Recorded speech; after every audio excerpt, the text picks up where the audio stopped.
Welcome everybody back into Nerd Sesh. As always, I'm Carson Bramber and alongside me is Logan Camden, and today we are joined by a very special guest, friend of the show, Marz Talks Sports. You guys will know him from the panel over on Player's Choice. You'll know him from his own show, the Hoop Talk Podcast. We have been on both of those shows and had a great time, but we haven't had Marz over on our pod. So today we are going to be doing that. We got a lot of fun basketball to talk, but Marz, how we doing today?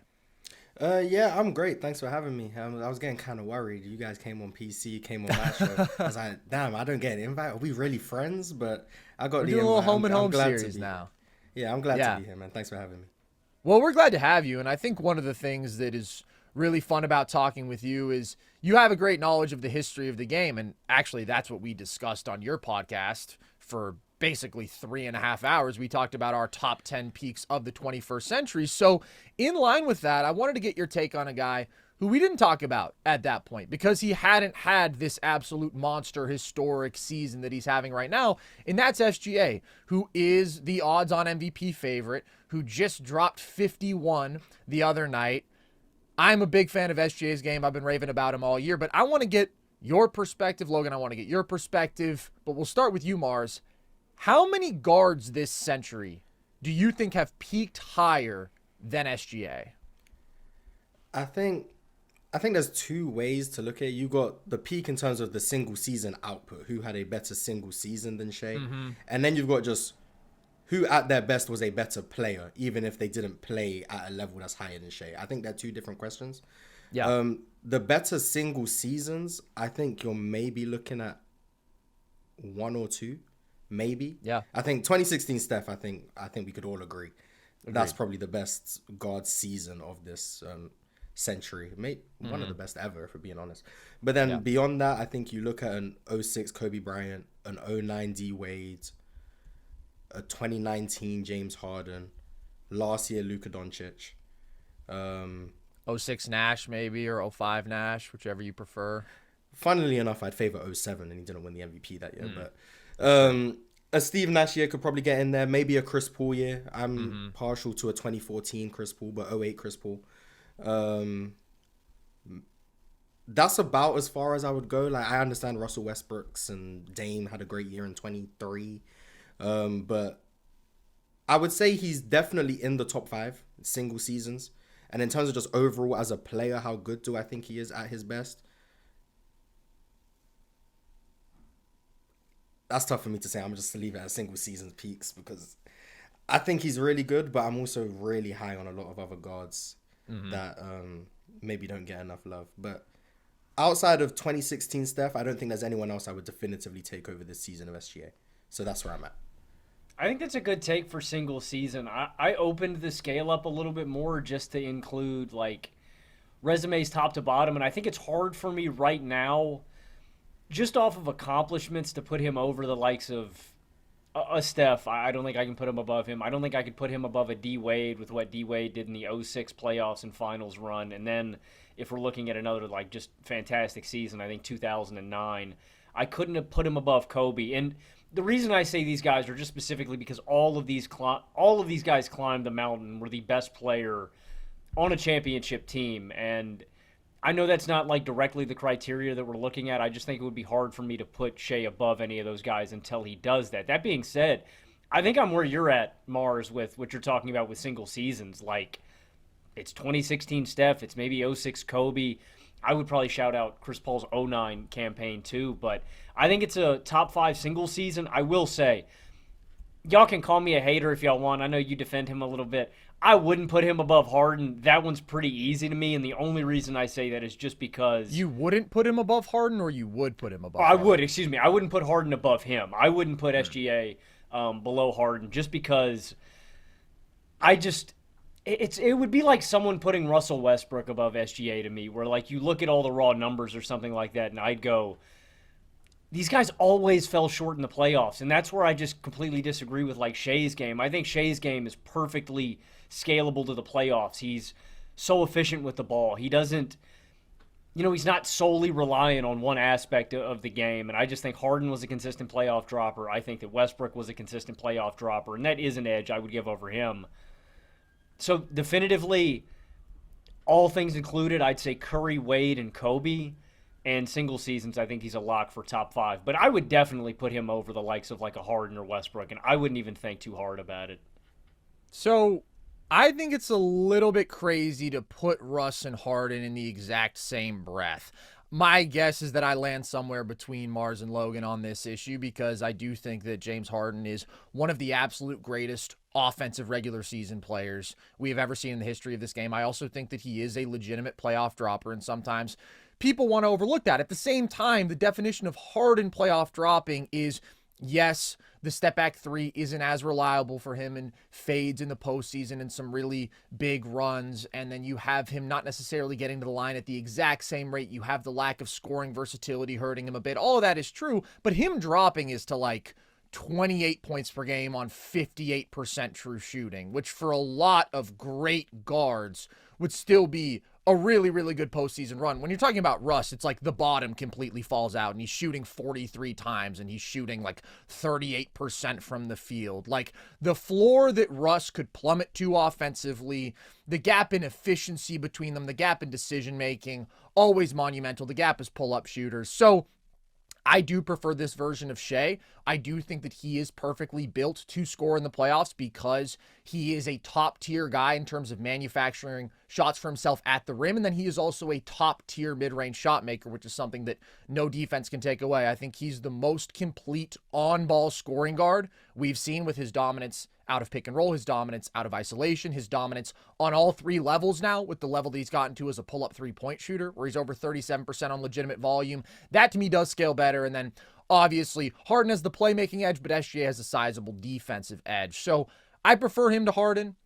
I prefer SGA to a lot of guys, but I think that Russ, to me, honestly, would not be in the conversation when we're talking about like these top tier individual guard seasons. Like I tweeted out a while back that I thought that SGA was on pace to have the second best guard season of this century behind only Steph. And the other dudes who I mentioned were 06 Kobe, 2024 Luka, 09 Wade. Then I went 06 Nash and 08 CP3 and 18 Harden. To me, that's like the top tier. And then you start to get into the Russ and the Dame seasons and whatnot. I want to let you talk about Harden real quick, though, Marz, because I saw you getting a little irked, perhaps, when Logan was talking. Yeah, I'm with you that I wouldn't group him and Russ together. I do think there is a noticeable gap between those guys. And I think my philosophy, I guess, on playoff dropping is it exists. And I might be the biggest James Harden fan, but I acknowledge he's a playoff dropper. I don't think you can deny that. But I think being worse in the playoffs and someone else being better in the playoffs doesn't automatically mean the guy who gets better is a better player. I guess I could go to like Jimmy Butler and James Harden. I think James Harden is better than Jimmy Butler, despite the fact that Jimmy may rise and James Harden falls. Yep. I also think 2019, which is the year I think is James Harden was at his best.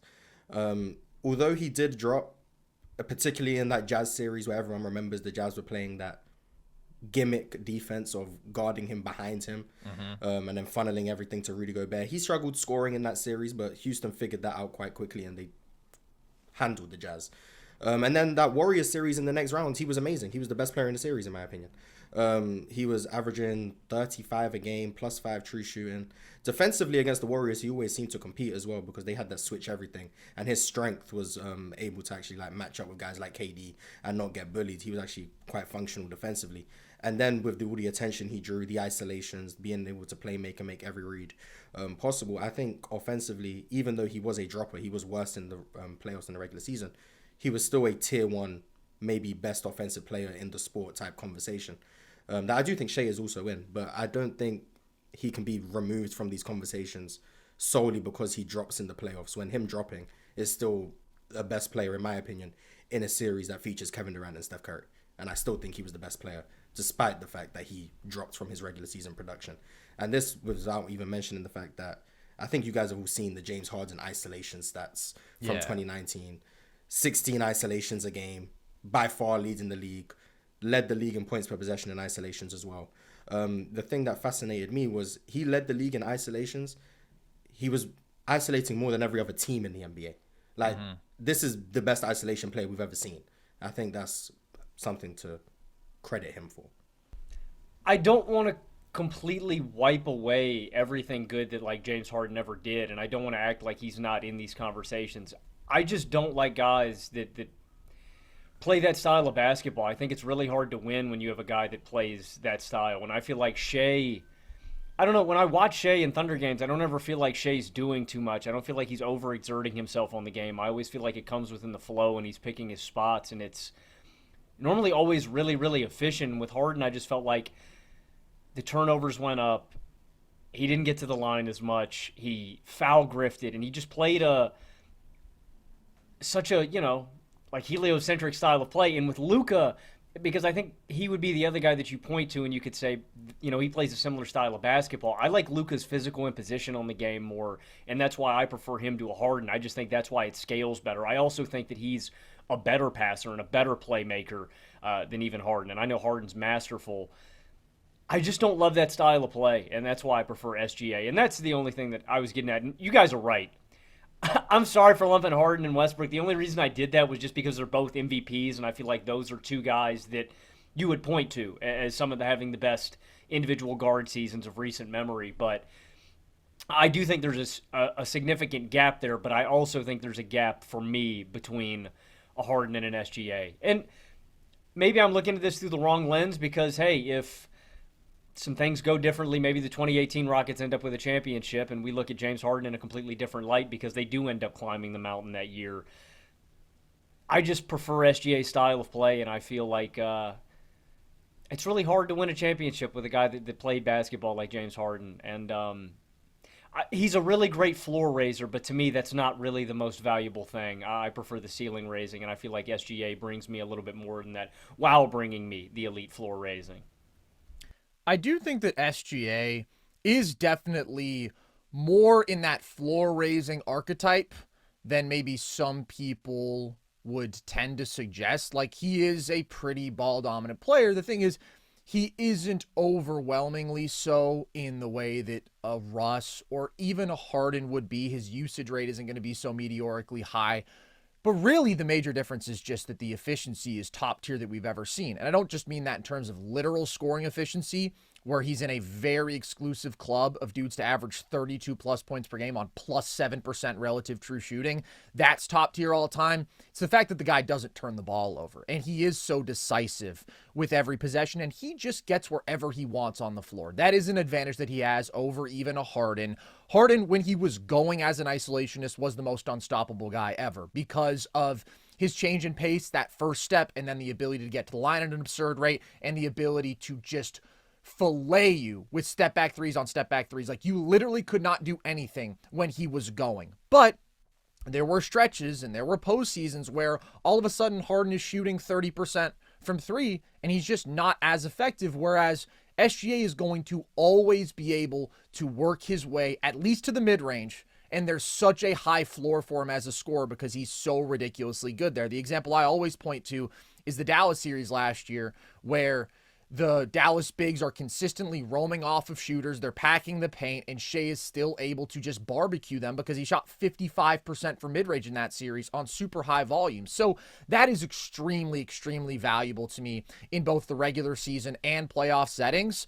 So like I said, and like I said a while ago, I think that SGA is having a top 2 guard season of this century. But that does factor in certain things like the fact that his team has been so overwhelmingly dominant, right? I think that matters to some extent when you're talking about the greatness of a season. When you're talking about peaks, and we'll use single season peaks for this conversation because SGA just got to this level this year, that to me is just purely how good of a basketball player are you? Like, who do I want if I am trying to build a contender, a championship winning team around you? And in that conversation, I think there's only 2 guards this century who I'm taking over SGA. It's Steph, for sure, because he's one of the greatest offensive players that we've ever seen, tier 1. So easy to build a team around because of his unparalleled off-ball value and ceiling raising. And then the one that's honestly really close for me is Kobe Bryant. I would take Kobe over SGA at this point, but that is extremely close because they both have their advantages. I think that SGA, purely as an on-ball scorer, is better than Kobe. I think that his ability to pressure the rim and his ability to finish at the rim with his balance and his body control and his footwork and his length is up another level from peak Kobe, which to me is 2006. I think that's when he was at his best offensively, and I would say at his best overall as a player. And then you have the 3-level thing, which Kobe could shoot threes with volume at that time, but I do think that SGA right now is a better pull-up shooter. Both of them are absolute mid-range masters, but the overall efficiency in terms of scoring, in terms of limiting turnovers, is clearly up a level for SGA compared to Kobe. And SGA is also a legit plus defender, and he's legitimately matchup proof as a scorer, in my opinion, because of what I talked about, that ability to get to the rim at such a high rate, but also to be a top-tier difficult shot maker. Nobody can take both of those things away. I also think SGA clearly has an edge over Kobe in terms of efficiency, and it's a sizable one. Like if you look at peak Kobe, he's averaging 34 points per 75 possessions, which is basically the same as SGA, but he's only doing it on plus 2.3% relative true shooting in 2006. So that's a big difference. But I think that his raw efficiency sells him short, because if you look play type to play type, and if you consider the offensive circumstances that he was working in, like he's a 91st percentile isolation scorer that year. He's an 86th percentile pick and roll scorer. He's super efficient in transition off post-ups. He's one of the greatest post-up guards we've ever seen. SGA is also awesome there, super crafty, has his size, has his turnarounds, but not like Kobe, and Kobe just utilized it at a totally different volume. And I think where you see the difference to me is between these guys as off-ball players. Shai has been crazy efficient in spot-up situations, but he, to me, is not as comfortable playing off the catch. He's certainly not the level of off-ball mover that Kobe is, and that's a really valuable way to constantly stress a defense, to fit into a system, to scale alongside other dudes who want to have the ball in their hands. Kobe was 92nd percentile coming off screens that year. Like, that's just an aspect of his game that, to me, is really valuable in terms of ceiling raising. And SGA does not have that in the same way.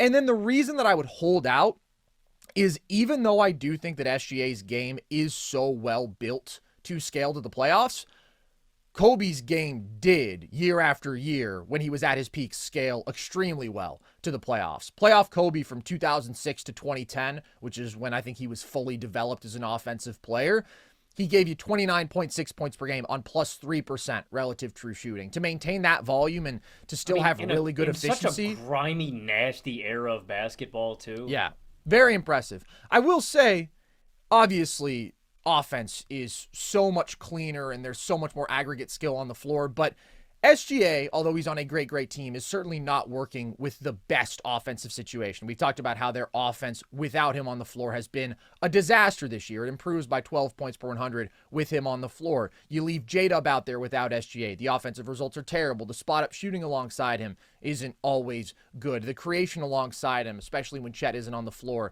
is lacking compared to these other top-tier contenders. So I do think it's important to acknowledge what a great floor raiser he really is. But right now, it's that off-ball value from Kobe, and it's that proven elite playoff performance, his ability to sustain that level. Because you talk about nobody can take away Shai's shots. He gets wherever he wants. Nobody could take away Kobe's difficult shot-making diet, and he was just so good at it in the playoffs that he was still able to be not the most efficient, but relatively efficient. So if we see that dominant playoff run from SGA, then I could see him moving up to number 2, because then the on-ball efficiency, I do think that he's actually a more impactful defender right now than Kobe was from 2006 to 2010. I think with what he does as a low man, with what he does forcing steals, certainly a much better off-ball defender. Kobe would be a better on-ball defender, but I think that the gap in off-ball defense outweighs the gap in on-ball defense. Right now, I'll have SGA at number 3. What do you guys think? Too high? I mean, I would entertain an 09 Wade. I'm also a very passionate Steve Nash guy, so I would also make the argument for Steve Nash. But I think for me, 1 and 2 is pretty clear cut with Steph and Kobe. I think you alluded to Shai's floor raising job. I think what Kobe did in 06 is one of the greatest offensive floor raising we've ever seen. I remember I had a conversation about this maybe a month ago, so I'm quite well versed in the numbers. I know the Lakers had a 90 offensive rating in 2006 with Kobe off the floor, which I'm pretty sure is 16 points below league average, which I think we can guess is the worst offense ever. And they were rivaling the Mavs and the Suns for offensive rating when Kobe was on the floor. I think there was a 21 point swing. Plus 19 okay. offensive on off, which is like only time. matched in history by peak Steph, peak Jokic, peak LeBron has never even posted a number that high. It really is one of the greatest floor-raising jobs ever, and I do think he has the better ceiling-raising skill set than SGA, too. Yeah, that's what. So I think the floor raising aspect of it, I do think it was a better floor raising season from Kobe. But like you said, you alluded to with the skill set stuff, like especially the off ball game, that I think Kobe was a better off ball scorer than an on ball scorer in my opinion, especially by this point, because of how potent he was coming off curls to the elbow. When he got the easy stuff, it made the difficult stuff viable. It made it tenable. It was something you could live with Kobe taking a diet of tough shots because he was getting so many easy ones within the flow of the game. And we didn't get to see it like next to an elite teammate in 06, but I think you got to see what it looked like a couple years later when he had lost a step of athleticism, but he was still able to be that viable off-ball guy, and he was one of the better off-ball scorers in the league. And defensively, I'm not very high on 06 Kobe at all. No.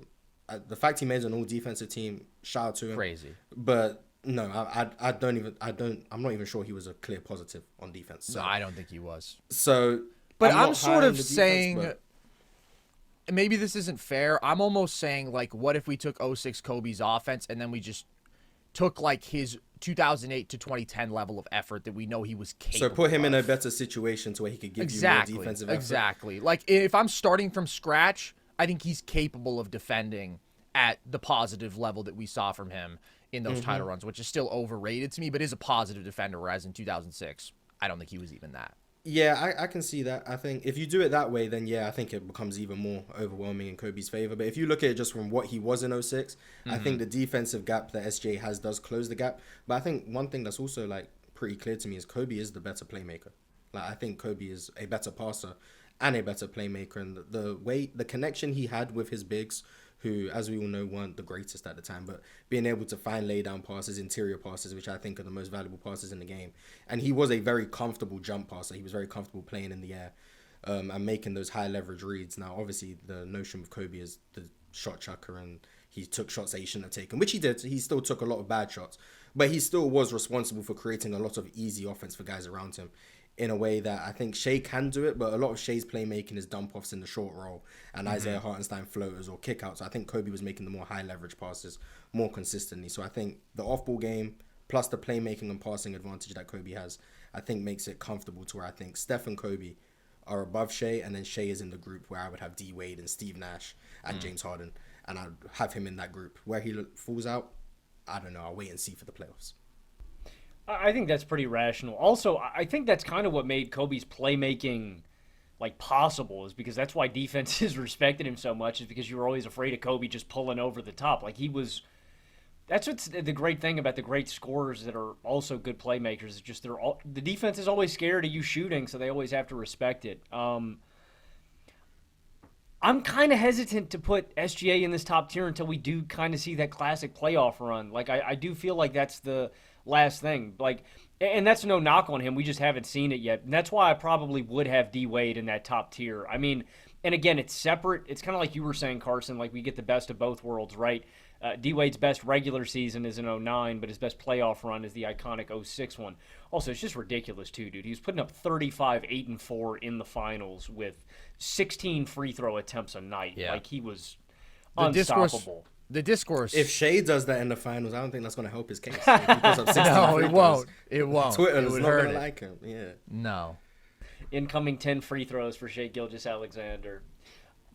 That's the only thing. But I don't feel like that's a worthwhile criticism of SGA, just because we've seen him in one playoff run. And honestly, I thought SGA played up to my expectations perfectly. Like, he didn't let me down in any way. I thought discourse may have suggested that SGA was leaving his man wide open every possession, and that, that he couldn't score against Dallas. But I thought SGA played really well in this playoff run, and I ultimately think this one is what's going to shape where he stands right now. But I would have him probably fourth. I would have him behind Steph. I'd have him behind Kobe, and I'd have him behind D Wade, just because we did see D Wade fully maxed out. And who knows? I mean, you guys are talking about maybe SGA's not done growing as a player. Maybe he gets even better than this. I wouldn't count it out, especially you're talking about the areas where he can improve off the catch, as a three-point shooter in general, coming off of screens. I think that's very possible. But I would just have trouble putting him above guys that climbed the mountain, that finished the job, that were the best players on championship teams and arguably the best guards in basketball at the time. And to be fair, too, even guys who didn't do it, Chris Paul and Steve Nash are very close on the fence for me with SGA where he's at right now. But I think I prefer SGA to both of them. So I'll have him 4 right now. I can see the Wade case. I think that although SGA is a clear positive defensively, I would take peak D-Wade defensively. And I think that D-Wade, when you're talking about 2009, is clearly the better playmaker. The one issue that I would take, Logan, with the way that you're talking about it is like 2006 D-Wade is not a better player than SGA. 2006 D-Wade is the guy who had the title run. 2009 D-Wade just happened to have a team of bums around him, and it was incredible that he dragged him to 45 wins. So, like, that's why I'm trying to look at this conversation purely from the perspective of how good a basketball player are you? Because there are always circumstances that can impact when does your team get it done, and that will frame the perception. I think 09 D-Wade has a legitimate case. I mean, I think he does stay too. in front I of just the don't guy. think 06 D-Wade really does. He could get to the rim at will. Yeah, I mean, I'm just saying that we saw that. SGA has yet to have – that's a ridiculous playoff run, especially for such a young player. I mean, I think that speaks to how great and how far along he already was at such a young age. But that's where I come down, and I would just have trouble – D-Wade showed us that he could do it. SGA hasn't shown us that he could do it yet. I think he's very possible. Mm-hmm. I think he can get it done. I think that SGA is going to break through in a big way. The stockpile of assets the Thunder have, the talent they have around them, like they're going to be competitive. I think it's very, very possible that he gets it done this year. But just considering the fact that other guys have done it is what I would have trouble with. So I think I'm just putting my nuts on the table. All right, I like that. I like that. Yeah, I forgot to say Luka. I think Luka's in that. Oh, yeah. Thank you. I mean, Luka's right there. I think him and SGA are neck and neck as basketball players right now because Luka is still clearly the better offensive player between the two. The reason that I would take SGA over D-Wade, which, by the way, I think is very close. I don't think it's by any means like crazy to have D-Wade over SGA. I think that D-Wade is the slightly better defender. I think that he is clearly the better playmaker. I think that SGA is a good bit better as a scorer. Like, I think SGA is one of the best 5 scorers like ever, maybe, man. He's one of the top 10 scorers ever to me. I don't know if I could go top 5, but I would go top 10. And the difference in efficiency is massive, and really the difference as jump shooters is just massive. Like, SGA is a flat-out elite jump shooter right now, not just from the mid-range, but from beyond the arc. Again, he doesn't play off the catch a ton, doesn't shoot a ton of catch-and-shoot jumpers, but his catch-and-shoot efficiency is also elite. Like, that, to me, the control of the game that he possesses as a scorer on ball, the pace, that ability to get wherever you want, and then also just absolutely destroy teams with that pull-up shooting. That, to me, gives him the edge. I think that he's pretty clearly a level above D-Wade as an offensive floor raiser. And then all the other guys belong in the conversation. I mean, Luka is the better offensive player, even though I think SGA is clearly the better scorer than Luka right now. I think his floor is much higher. I also think that Luka is the better playmaker, clearly by a wider margin, because he's like a top-tier playmaker ever. Then it's just the defensive gap. That, to me, makes the difference right now. I think the fact that Luka has his stretches where he's capable defensively, he also has his stretches where he is absolutely horrible defensively, and SGA is a consistent positive. That one's extremely close. Nash, he's also a better offensive player than SGA. Clearly one of the greatest offensive engines that we've ever seen, but really, really bad defensive player, like clear weak point defensively. And at that point, I'm just going to prefer the more complete guy who gives me that all-time great scoring, that good playmaking, and that plus defense. And that's SGA. But none of these guys are like super far apart. I mean, it's actually pretty fun to me how many different dudes I could see people arguing in this sort of range from these guards post 2000. Anybody else you guys want to discuss, make a case for here at all? I mean, the only other guy that I was thinking of, he's in a completely different mold, would I guess be Jason Kidd, and just like the complete value that he brought to like a team defense and a team offense. But there's such a drastic scoring gap there, you know, like, yeah. But yeah, I don't know. That'd be the only guy I guess I'd give an honorable mention, just because he brings a different skill set. But I definitely prefer these dynamic scoring guards more. I love peak Chris Paul. I absolutely love peak Chris Paul, but I just think he is still a guy, great floor raiser, but I think that SGA is a better offensive floor raiser just with his all-time scoring value and efficiency there. So I would prefer him as well. Bigger guy also, and even though CP3 has more of a defensive reputation, realistically, who's the more impactful defensive player? Probably SGA, although that is pretty close. So what do you think about that, Marz? Agree, disagree? I think SGA... I think Chris Paul probably was the better defender because I think this was before the ascension of mismatch hunting. So Chris Paul's size wasn't really as much of a disadvantage as it would have been like if he played in today's game. And he was so good at the point of attack. His hands were so deadly. And he was so good in terms of dissecting and recognizing plays and being active away from the ball that although he didn't offer rim protection that SGA does, I still do think he probably was the more impactful defender overall. I'm going 2014 Chris Paul. So yeah, sure. That's fair. So, that Chris Paul, I think he probably was the more impactful defender. Obviously, the better passer, playmaker, decision maker, had every offensive possession quite literally under control. I think the difference with Shai is, although Chris Paul had that elbow jump shot that he could get to, it's just everything Shai does is just it's on command. He can get wherever he wants. Yeah. And although he's not the Luka Doncic playmaker, he doesn't need to be, if that makes sense.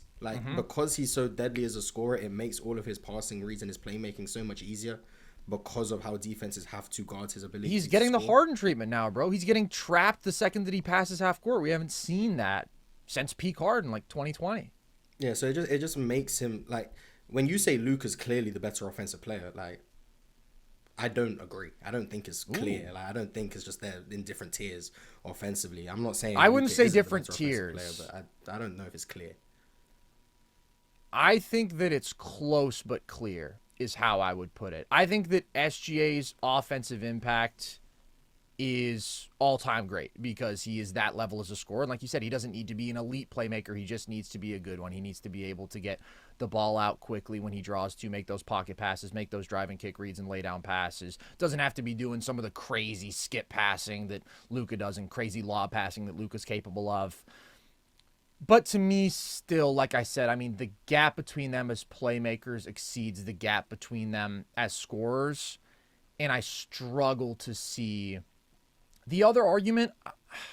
I love SGA. I do think he's the better overall player than Luka right now. And I do think that although they're both ball dominant, SGA is still not as much so. And I mean, there is a different level of efficiency with him taking care of the basketball, scoring so efficiently.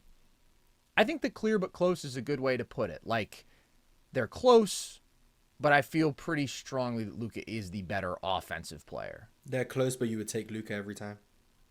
Offensively, yeah. Overall, okay. I get what you're saying. And I also do favor Luka offensively. I just wasn't as comfortable just saying, oh, yeah, Luka's better offensively. Like, I think I could make the Shai argument offensively. Even if I don't believe it, I think I could make it. So, that's fair. Yeah, that's fair. I mean, the floor for him is certainly higher. The floor for him is absolutely just obscenely high. It's one of the highest that we've ever seen.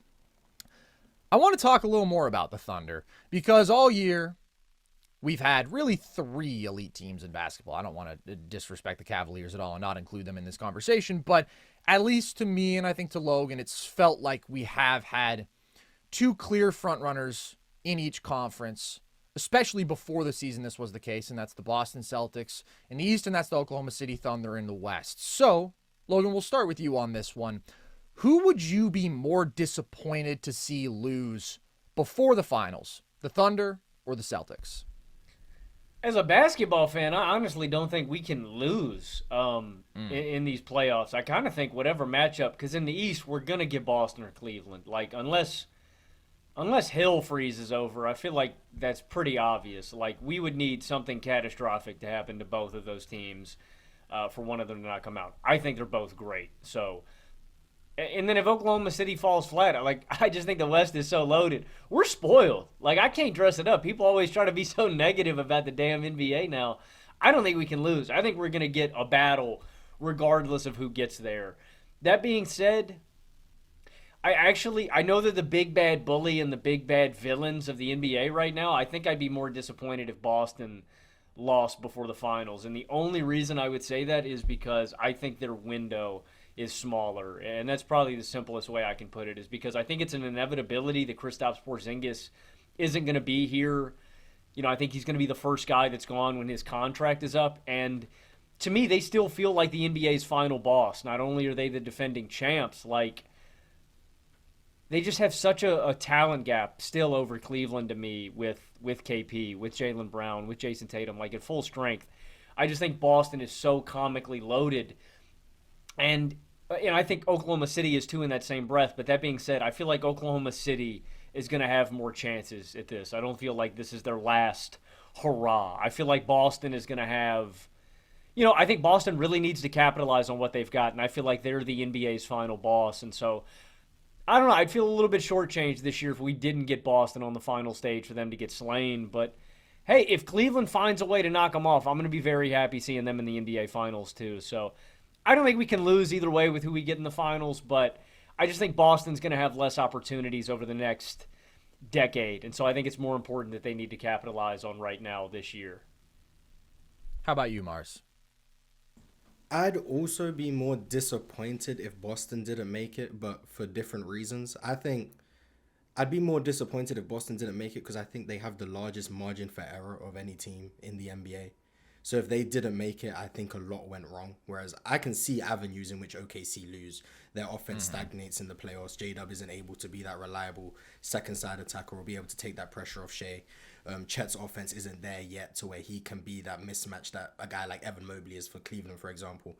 I can see avenues in which OKC can lose. Similar with Cleveland, I can see avenues where Darius Garland is too small defensively to compete against the Boston Celtics team. Or guys like Jarrett Allen aren't able to be as viable in certain matchups offensively, even though I think Kenny Atkinson's done a hell of a job. But I can see ways in which Cleveland can lose or OKC can lose. Boston, the way I see them losing is if everything goes wrong. Like the versatility they have all over the court, the lack of defensive matchup problems, the way that everyone in their rotation is able to guard. Sam Hauser is seen as a defensive attack point, and he's been able to guard on the ball for like 2 years at this point. So, like, there's not many avenues I see to where you can point to this as a weakness of the Celtics.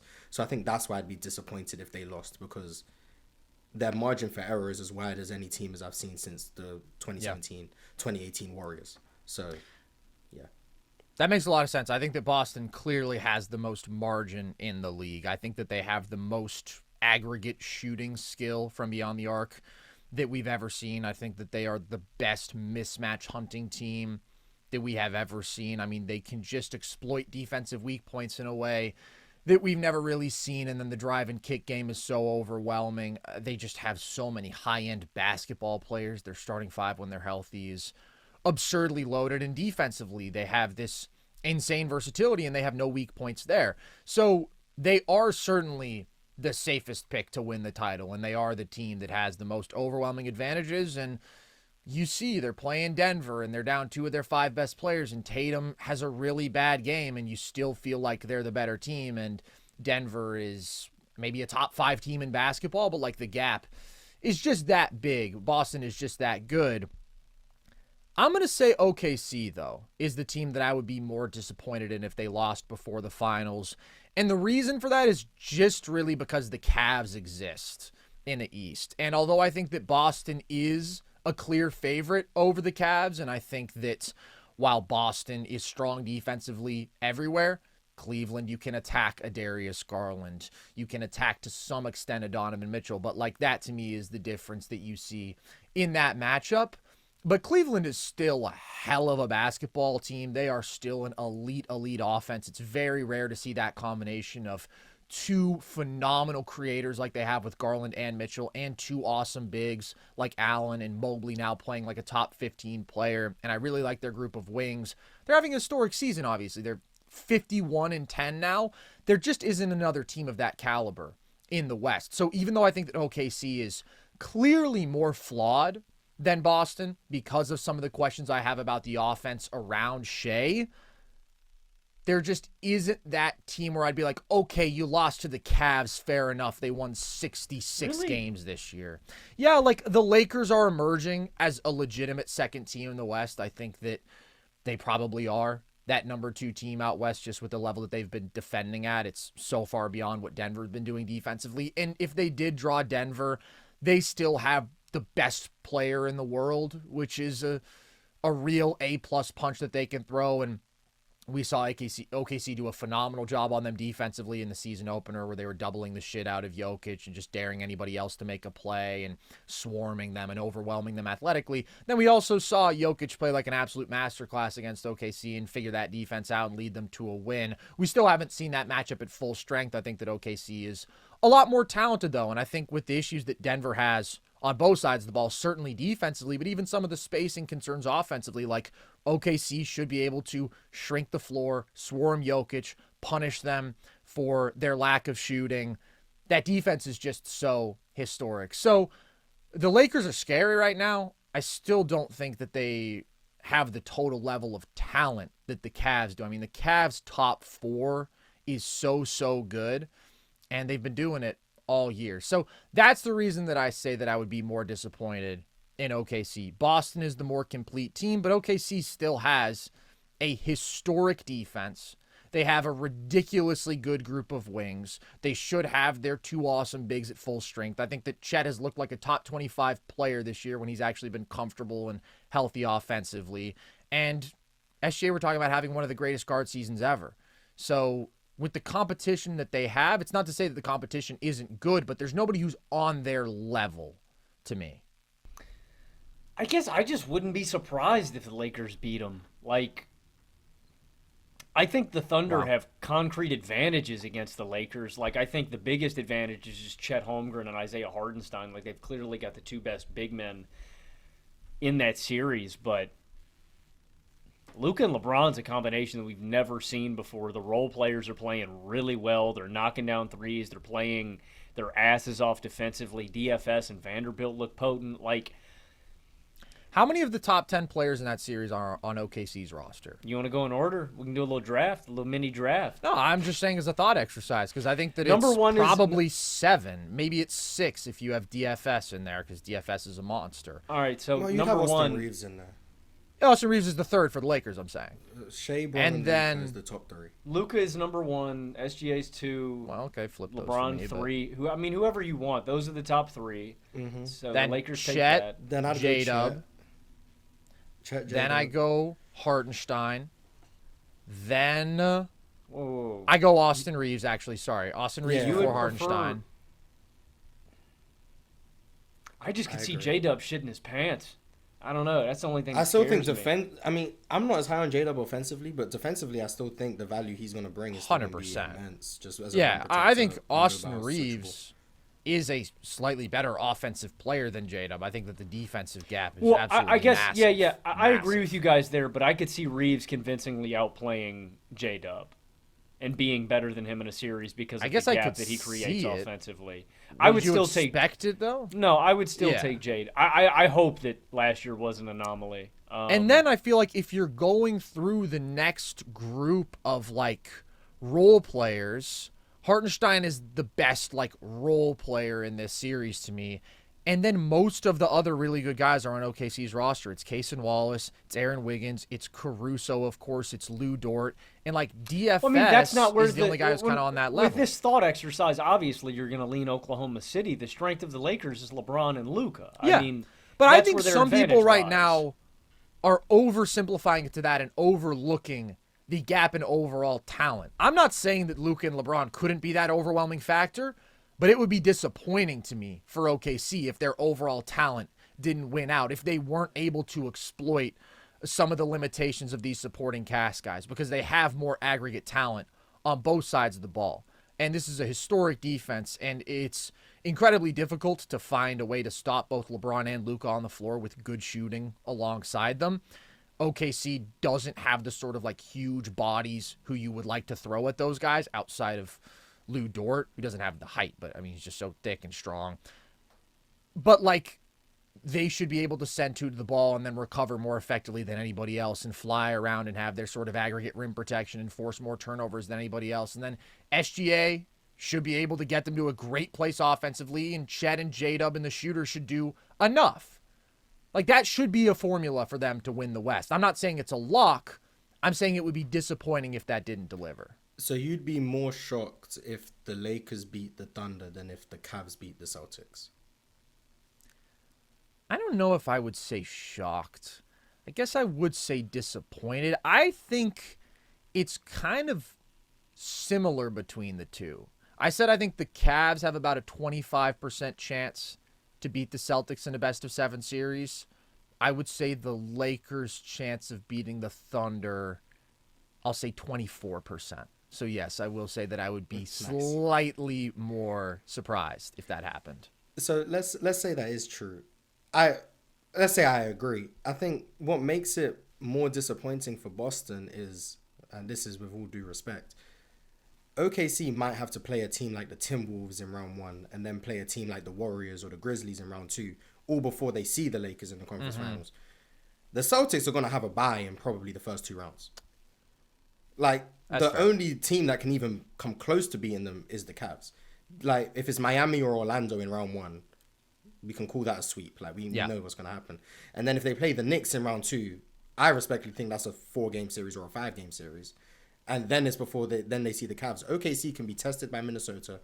Then they could be tested by the Warriors. Then they would have to see the Lakers. Like, they're already going through tests before they see the biggest test, who, by your admission, is still a close test compared to Cleveland for Boston, which is why I would be more disappointed with Boston, because they only have 1 test in their conference. OKC have, like, 3 that I could view as, like, this is a tough matchup. Even if they win, it's a tough matchup. So that's why I think. That is fair, but if they lost to Minnesota, I would be extremely disappointed in OKC. If they lost to that Minnesota offense, for sure. Like, they're a hell of a lot better than Miami, but, like, they definitely will face more quality teams in total in their playoff run, but just facing quality teams, like, they could play Minnesota and still be a 90% favorite, and they wouldn't be a 99.9% favorite like Boston would be against Miami.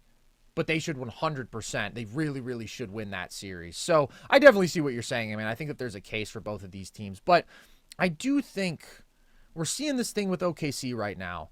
And I don't think that they are as much of a sure thing as Boston. I don't think that they are that complete. I don't think they're that overwhelmingly stacked. But, like, I do think that some people are talking about their half-court offense in a way that they're making it sound like it's not, like, better than an 80th percentile half-court offense, or that their clutch offense statistically hasn't actually been quite good. Like, these to me are flaws when you hold them up against the standard of a Boston or a Cleveland.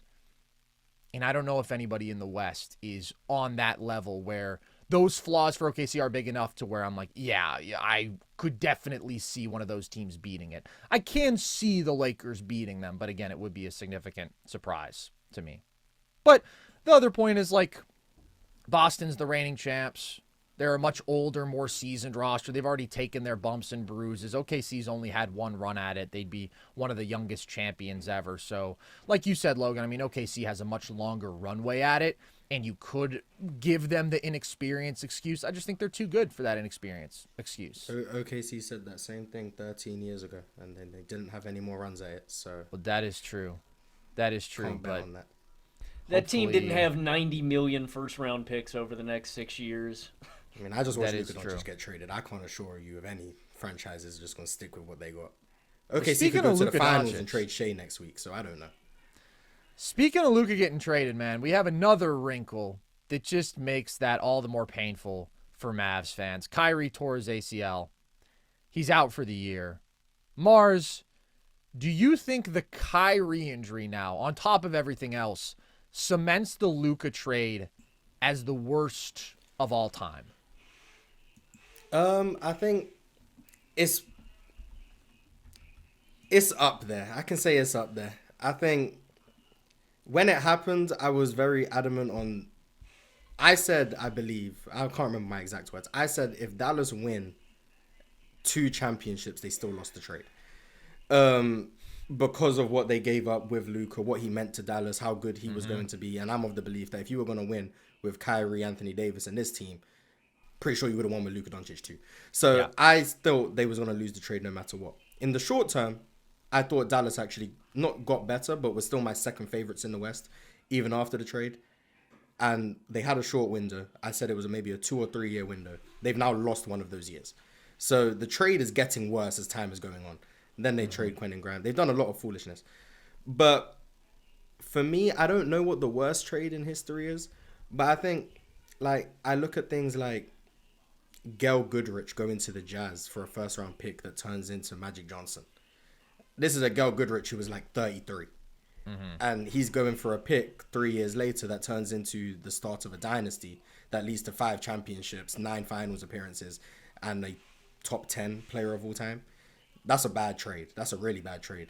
And then I look at, like, Luka's trade is up there, but it's hard to say it's the worst ever when you do get a player like Anthony Davis in return. It's hard to say that. So it's in the short list of horrible trades, especially when the star doesn't ask out. Like, that's kind of inexcusable. No, it's definitely inexcusable. But the worst ever, I don't know if I can go that far without seeing the repercussions. Maybe 10 years down the line, and the Lakers win a chip this year, and they end up winning 3 more with Luka, then it's like, yeah, okay, this is the worst trade ever. Yeah. But as of today, I don't know if I could go that far.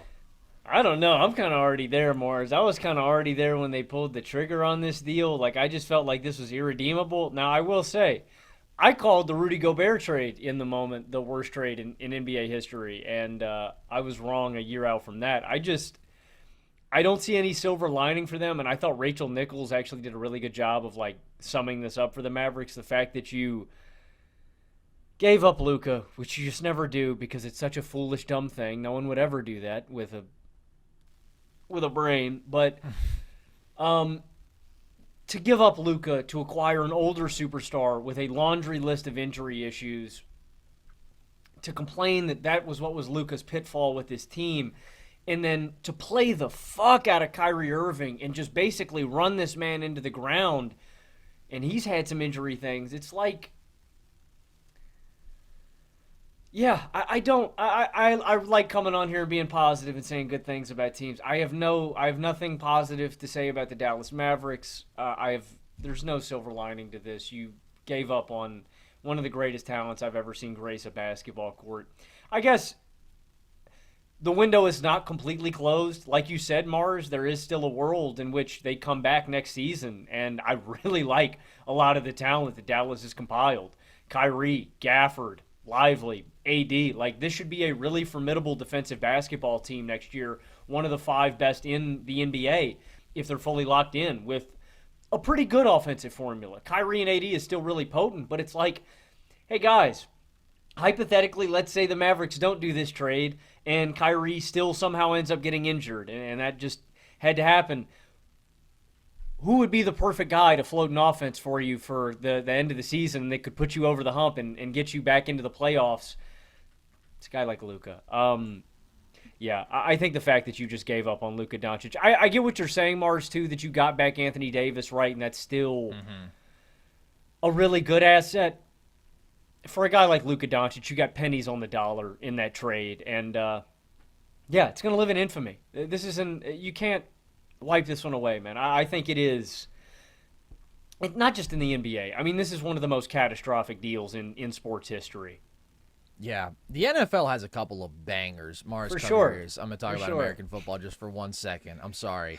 But, like, some of the process in the NFL deals, like the Herschel Walker trade, that much draft capital, the Ricky Williams trade. The Ricky Williams, oh, my God. Like, it's unbelievable. Just mortgaging your full future.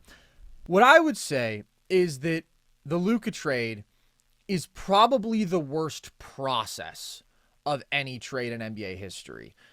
Marz, like you said, we haven't seen things fully play out here. I think that we have a very strong indication of where they're going. Now, have there been more costly trades in NBA history? Probably, yeah. Like you mentioned, the Gail Goodrich, Magic Johnson trade.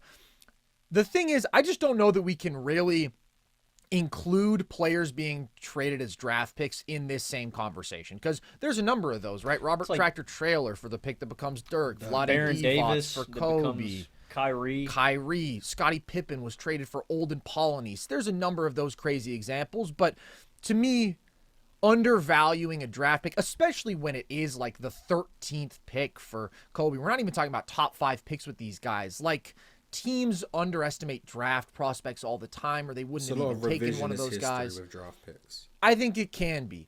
Like, that's not to say that it's not bad, But is it as comparable to saying, hey, we have a known commodity, one of the greatest players ever who is in the heart of his prime, and we're going to trade him away to completely shorten our window and downgrade talent, but much more importantly, put ourselves in a position where instead of having 10 plus years where we feel like we can contend in various forms with various roster combinations around Luka, now we've got 2 to 3 years. And now when something like this happens, when Kyrie tears his ACL at almost 33 years old and is going to miss this season and is going to miss a good portion of next season and sadly very well could never be the same. Like, modern medicine is in an incredible place. This is still a 33-year-old who tore his ACL. Now you have nothing to redeem that situation. Because if you still had Luka, like, you would just prepare for the next era of building around him. You would prepare for a post-Kyrie world. It wouldn't be a good situation, but it would certainly be salvageable. This is not salvageable. There's nothing left for this season. And even going forward, I don't think that this team is going to win a title at any point. I mean, I think that they're going to be good, but I think that they're going to be like tier 2 or tier 3 contenders. And it does also really suck that Kyrie was having to put so much strain on his body because Luka was out and he was having to carry the team in Luka's absence. And then obviously they make the trade and then AD goes out. Like, you never want to speculate about the cause of an injury and get into these hypotheticals because to me it's not productive. We just don't know. But like, Kyrie was playing 39 minutes a game over the last 18 games. Kyrie plays a lot always, but that is extreme. I think it was the most out of any player over that time span. I believe it was more minutes than some New York Knicks. That's a problem. Yeah, which man. is crazy when you're getting up into Tibbs territory. When you're out doing Tibbs at 33 years old, that's crazy. So, again, we just don't know. I don't want to do the hypothetical game. Maybe this could have been avoided if Luka was on the roster and there was less of a load on Kyrie. But even if he had gotten hurt with Luka on the roster, it would be okay for Dallas. You would not be in full-on sky is falling, the entire reason that we made this trade, which never made sense, now is completely unjustifiable and, like, we'll probably never even see it played out. Or at least we fully wasted a year of a very short window because there is no next era. AD is going to be 32 in a week. Like, these couple years were all you had, and now a full season of that is completely ruined. So the trade that comes to mind to me that is maybe comparably bad in terms of just process is, of course, the Nets shipping away their future and picks that became Jaylen Brown and Jason Tatum, picks that were top 3 picks. And they did all that for Paul Pierce and Kevin Garnett, who were in their mid-30s, who were still good basketball players, who just absolutely fell off a cliff when they went to Brooklyn. But you can't really be surprised when a player falls off a cliff in their mid-30s, especially at that time. And what was the ceiling for that team? I mean, the one year that they had that core together, they won 44 games and completely screwed their future for years after that. And, like, I don't think you can be surprised by that. That was a really, really terrible decision. But every other instance of a superstar being traded away in their prime, it's because they demanded out. So you can look at the Kareem Hall and say, well, that sucks. But it's like, he demanded out. What are you going to do? You just traded Luka because you felt like it. And that will forever be the craziest part of this. I think I'm convinced. I think this is probably the worst trade ever. I don't like to say things as definitively as that because I might be forgetting something. But it's hard to imagine, because I think Luka's a top 5 player. It's hard to imagine a top 5 player, as young as he is, 25, getting traded for a player who's worse than him, who's older than him, who has bigger injury concerns than him, to pair with a player who's also worse than me in Luka, with Kyrie, who's also has injury concerns and is about to turn 33. And then it's aged as poorly as it possibly could have. The best case scenario, the best outcome for Dallas was the Lakers take a while to mesh. The lack of a big hurts them. Defensively, they're a nightmare. Yeah. And Dallas have one of the best defenses in the league. Kyrie and AD are able to float the offense. They're able to compete in the West, while the Lakers take a year or two to get it figured out with Luka and Bron or whatever. And everything that could have gone wrong for Dallas has gone wrong. And everything that could have gone right for the Lakers has gone right. So this trade was not only terrible at the time, the way in which it could have been nice in the short term has gone the complete opposite way. So it's taken about a month, but yeah, I think this probably is the worst trade in NBA history, and I don't see it looking up from here. I just hope Kyrie can be Kyrie, but for Dallas, I think it's over. This is bad, really bad. No, it's horrific, and like you said, I mean, I thought that Dallas would be the better team in the short term. I thought that they had still downgraded talent, and AD obviously does have more availability concerns than Luka. He has throughout his career, which is another insane part of this deal. And I thought that he wasn't as good of a fit with the roster that had just made the finals. But I just thought, like, Dallas is still so much more talented in total, and the defense will be dominant, and the offense will be fine. And, like, the Lakers have real holes. Now you're in the place where, like, the Lakers are clearly the better basketball team right now. The Mavs don't even have their dudes healthy to make a run. Luka still isn't playing his best. The last few games he's been playing better, but like the totality of his Lakers production is not close to what he's capable of. And already it's not just that this was always going to be a long-term complete disaster. It's a short-term disaster now. Like, Nico Harrison has done something unprecedented here. He really has. It is a disaster class that I don't think we've ever seen anything like. So shout out to him for that. Who's scoring big in the NBA this season? You are, with all the new ways to get in on the action at DraftKings Sportsbook, an official sports betting partner of the NBA. From monster slams to dishing the rock to cleaning the glass, get behind your favorite players and the prop bets you can make on DraftKings, the home of NBA player props. Ready to place your first bet? Try betting on something simple like picking how many points your favorite player will have. Go to the DraftKings Sportsbook app and make your pick. First timers, here's something special just for you. New DraftKings customers bet $5 to get $150 in bonus bets instantly. Take it to the rack with DraftKings Sportsbook. Every point counts. Download the DraftKings Sportsbook app and use code NERDS. That's code NERDS for new customers to get $150 in bonus bets when you bet just $5. Only on DraftKings. The crown is yours. I want to do a little exercise here because I've been thinking about this. And actually, Logan, this was spawned by a question that you asked the other day, which was, who do I think is the better basketball player right now, Cade Cunningham or Darius Garland? And I kind of dodged the question. I said, give me some time to think about it, and we'll discuss it when we do like our full top 30 player rankings a little later in the season. But then I started thinking Tyrese Haliburton has been playing very, very well as of late. The Central Division is rich with point guard talent, and there are 4 guys who I think are like in the same tier as NBA players and would be like quite close in my player ranking. So I was just curious, how would you guys rank those 4 point guards in the Central Division, that being Dame, Cade, Hallie, and Darius Garland? You don't have to rank them 1 through 4, but who is the best point guard out of that bunch, in your guys' opinion? No disrespect to Josh Giddey, of course, the other Central Division point Well, guard. No, lots of disrespect to Josh Giddey, actually. Full disrespect intended. Oh, well, damn. I recognize the near triple-double Josh Giddey's been averaging nearly over the last 6 games. No. But I think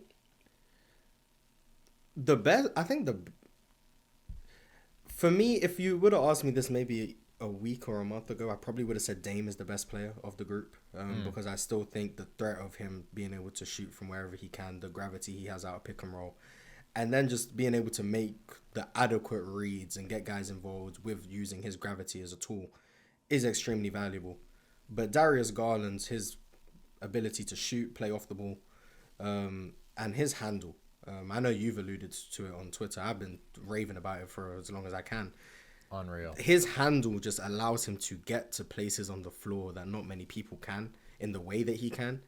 And he's like the biggest reason why I think the Cavs have the best offense statistically ever, I think. Or maybe they don't have the best offense ever anymore. I think it's second in terms of relative offensive rating. One of the best offenses ever, and I think Darius Garland's a big reason for that. And I respect the floor-raising job that Cade has been doing this year with that offense, and I do like that he has pieces around him. And defensively, I think he's the best of this group by a substantial margin, which I do value. But the overall efficiency, the inability to finish at the rim is still a major concern for me. I like that he's added a post game to kind of combat that, but at some point you need the most efficient form of offense to be in your arsenal. He's also not the greatest at getting to the free throw line, so he just has a more inefficient diet in terms of his game, which I think lowers his floor, which kind of removes him from the conversation for me, although I think he's great. Haliburton, obviously the bad start to the season left a sour taste in people's mouth. But for a while now, I want to say maybe since like January, he's been really good. And post All-Star break, he's looking amazing. I think offensively, he might be the best player of the four because of how quick of a decision maker he is, because of how he can process the game. I think he's the best passer of all of them, and that's no disrespect to Darius Garland. Mm-hmm. And because of how well he shoots the ball without being ball dominant, without needing the ball to be effective. I think I might say Tyrese Haliburton is the best player of the group. That might be recency bias. Maybe it is. I don't know. But I think Tyrese Haliburton, and he's improved defensively. He's no longer a clear, overwhelming negative, which I think helps. He's probably a slight negative, maybe a 4 on a scale of 1 to 10, which I think helps. So yeah, I'll probably say, if I'm going to rank them because I'm brave. Yeah. I'm going to say Tyrese Haliburton 1, Dame 2, Darius Garland 3, and Cade 4. I completely agree. That's exactly how I laid it out too. Wow. You guys both have Hallie number 1. I love it. I love Hallie. Yeah, I mean, I'm not known as the Hallie guy, but I think he's changed my way. I've changed my evaluation of him. I think he's great. So yeah, I'm going to go Hallie 1. I've never changed my evaluation of Tyrese Haliburton. You said it perfectly, Marz. It's that style of play. Tyrese enhances players around him in a way that other guys don't, and I value that so highly. He is a phenomenal playmaker. I think he's one of the best playmakers in basketball, and I think he's one of the most underrated offensive engines. I don't know if it's his personality. I don't know if it's the way the guy dresses. I don't know if it's because he's smiling all the time. I think people just hate Tyrese Haliburton for some reason. I love Hallie's game. I think it is so conducive to just winning an easy offense. And I think this is a fascinating question because I think you could ask 100 basketball fans, and I think you could get, a bunch of different answers in a bunch of different orders. Some people might have Cade number 1, but specifically at the point guard position, I think the most valuable thing, at least among these guys, is their offensive value. And Hallie's style of play is so unique. It's that playmaking, it's the passing vision, it's just the control that he has of the game that I prefer. Dame above Garland because I thought Garland was going to be number 2 for me. The reason I have that is there's just a different level of steadiness I feel that I get with Damian Lillard at this point in his career. I think Garland's got the better handle. I think he's quicker. I think he's faster, but I don't think his shot is as reliable as Dame. I think Damian Lillard's one of the greatest shooters of the basketball ever, and he still gives me that veteran pace and control out of the pick and roll. Like I said, I think he's steadier than Garland, and that's what I prefer. But I think there is a little bit of an offensive gap between Garland and Cade, and a big part of the reason I think that Cade is getting so much buzz and so many people are high on him, and they should be. I want to be clear about that too. I think Cade's a great basketball player. Yeah. I think it's the raw numbers. I think people look at 25, 6, and 9, and it blows their mind, and they go, oh my God, he's got to be top 10. These numbers are ridiculous. I don't think the raw numbers do Darius Garland necessarily enough. I don't think they do him enough justice. He's at I think 21, 3, and 7 or something like that on this year. And like I said, he can have his down offensive nights, but he's creating so many advantages. Also, just playing 30 minutes a game. It's the same thing with Mobley. The Cavs are so good, and they stagger their minutes, and they blow everybody out.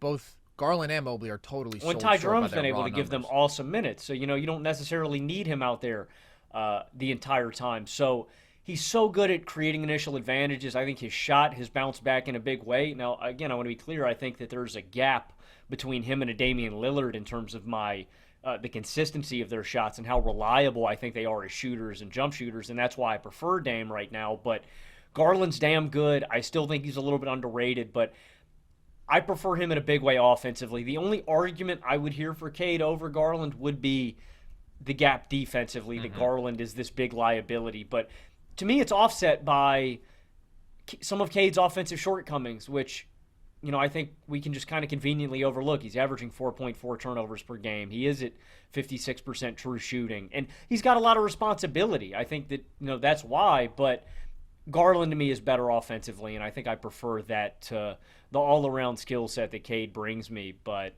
yeah, I got the same one as Marz. I'd go Hallie, Dame, Garland, Cade. Very interesting. I think I'm still taking Damian Lillard out of this group. It's super close, and what I think is pretty fun is you could at least make an argument that you could invert these rankings offensively and defensively. Like you could go, these are the best players 1 through 4 defensively out of this group, and then flip the order, and that could be the offensive order. I personally wouldn't do that, but what I think is very clear is that Cade is obviously the best defensive player of the group, and that he's pretty obviously the worst offensive player of this group. But the defensive stuff with him, like the fact that he is legitimately very solid there, that he is this big physical athlete who can hold up on switches, like Dame and Garland are both still very problematic defensively. They can be passable for their regular season stretches if they're engaged, but like in a big matchup, especially against a Boston, they are getting hunted. Hallie is a negative defensively, I would still say, but definitely not as egregiously so as Dame and Garland, so he kind of slots somewhere in between them and Cade. But then offensively, I think you made a great point, Logan. I mean, I think that the Pistons are such a fun story, and Cade's raw production is so impressive, and he's like a top 25 player to me, but he's way more flawed than these other guys. He is an awesome playmaker. He's really improved as a pull-up shooter. He can use his strength out of the post, like you said, Marz, and he can get to his spots in the mid-range, but the turnover numbers are super high. The finishing issues are still very real. He only shoots 56% in the restricted area. That's a very low number. The overall scoring efficiency, under 56% true shooting. That is low.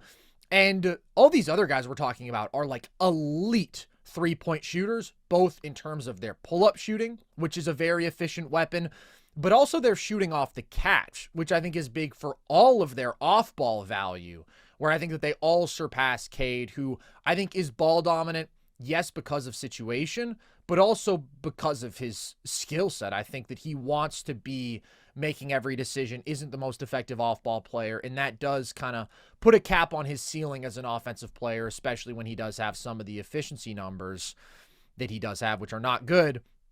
I really considered both Hallie and Garland for my number one spot, because Hallie, since the first 15 games of the year, when I think his back was clearly bothering him, as we talked about at the time, Logan, and he was slumping, but that's now 43 games of basketball that we have since then, where he's averaging 19.4 points and over 9 assists per game with 1.7 turnovers on better than 65% true shooting, and has been 43% from three. And the Pacers have been like a top 5 team in basketball in terms of record. They're 29-15 and an elite offense that's 7 points per 100 possessions better with him on the floor. His efficiency as a creator is elite out of every on-ball play type, pick and roll and isolation. And then he's really a great off-ball player. And the ceiling raising for him is what's always so outstanding, that ability to push pace, that ability to make quick decisions, to create that initial advantage and then make the skip pass, get the defense in rotation. He just plays such a beautiful, efficient brand of basketball that I think really enhances everybody around him. But then Garland is also a really good off-ball player, is an absurd shooter, like 45% on catch and shoot threes, 40% on pull-up threes, has the best floater of any guard in basketball, where he's over 60%, has maybe the best handle. So his ability to impose himself as a scorer is on another level than Hallie. And then he's not as good a playmaker. But those are two very complete, efficient offensive guards who I love. The difference, and the reason I think I still prefer Dame, it's just the scoring ceiling that he has, is the scoring ability that he has. Like, I think he is clearly on a different tier than like Cade and Hallie as scorers, maybe multiple tiers above them. And I still think that he's clearly a better scorer than Garland, even though that one is closer, because Garland is an insane pull-up shooter, but just the raw range that Dame has, I mean, the ability to stretch out a defense, it's really only surpassed by Steph in NBA history. And he's still giving you 25 and 7 on 62% true shooting, still a 90th percentile pick and roll scorer, 80th percentile isolation scorer. The big difference to me between him and Garland as scorers, and the reason I think that Dame is clearly better, is the ability to get to the line and the ability to get to and finish at the rim, where I think he's better. Garland is still really relying on the floaters, but Dame is still elite in terms of getting the free throw line, and that does give him a higher scoring floor and ceiling. So I just think he has such a dominant offensive ceiling, because he can go out there and drop 35 a game on you in a series efficiently, and I don't think any of these other guys are capable of that. I love Garland. I don't think he can quite get you there. So the offense is so great. I'll live with the defensive issues, especially when Garland is probably even worse defensively in terms of being mismatch hunted. I'd say they're about the same level overall, but Garland is just so small. Hallie, who both you guys picked, I mean, he is slightly better defensively. He is better defensively, but he's still a negative there. I do think that the ceiling raising aspect with Hallie, he's the best ceiling raiser out of any of these guys, I would say, with his play style. But I'll take Dame's production and I'll take Dame's scoring just ever so slightly. Yeah, I messed around with Haliburton and Dame. I didn't know which one I was going to go with. I think I favored Haliburton because I did factor in the get into the line thing with Dame. I think that's a big deal. Haliburton doesn't really get to the rim to score ever. A lot of the time he's taking one dribble inside the 3-point line and making a read, which is valuable in certain senses, but also sometimes you just need someone who can get to the basket consistently. Yeah. But I think Haliburton, to me, the reason I favor him is I think the value of being able to generate a good shot on any possession is extremely impactful, and I think that's what Haliburton creates for Indiana. Now, a lot of that could also be attributed to coaching because Indiana are a very unique offense, and I'm not sure how much of that is because of coaching. But I also think that's possible because of how quick of a decision maker Haliburton is, not only in transition, but being able to make half-court possessions feel like transition is extremely valuable. It's something that Steve Nash was really good at, where if you're able, because transition is the most effective form of offense, if you're able to make every possession seem like a transition possession, you're going to get more efficient possessions. And I think Haliburton does a good job of that, of just increasing tempo on his terms. You're not just playing fast, like no disrespect to Russell Westbrook, where you're playing out of control. It's controlled chaos, which I think is how I would label Haliburton. And I think that's what probably sets him apart from Dame for me, where Dame is probably more slow and more methodical. He's going to run more pick and rolls, and he's lethal in pick and roll, like you alluded to with those numbers.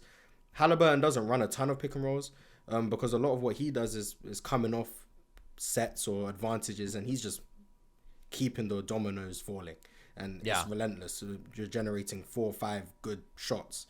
Like, you're not shooting 5 shots on a possession, but there's like Tyrese Haliburton will get the ball, he's open, but he knows if he takes one extra dribble, someone else will be open, and then he'll kick it to them, and then they'll drive, and it's like you're creating 5 opportunities to get really good offense on any given possession that I don't think Dame can really match, which is why I think I'd favor Hallie offensively and defensively.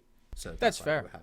I think he's just a better amplifier, and it's a good point too. I mean, like, anytime Hallie spots an open guy, he's getting them the ball, and for guys like that, if you're a teammate, it just makes it so easy to play off of them. You have this desire to cut to open space, to get to, these spots on the floor. And the thing to illustrate that point best, I think you look at the big situation for Indiana.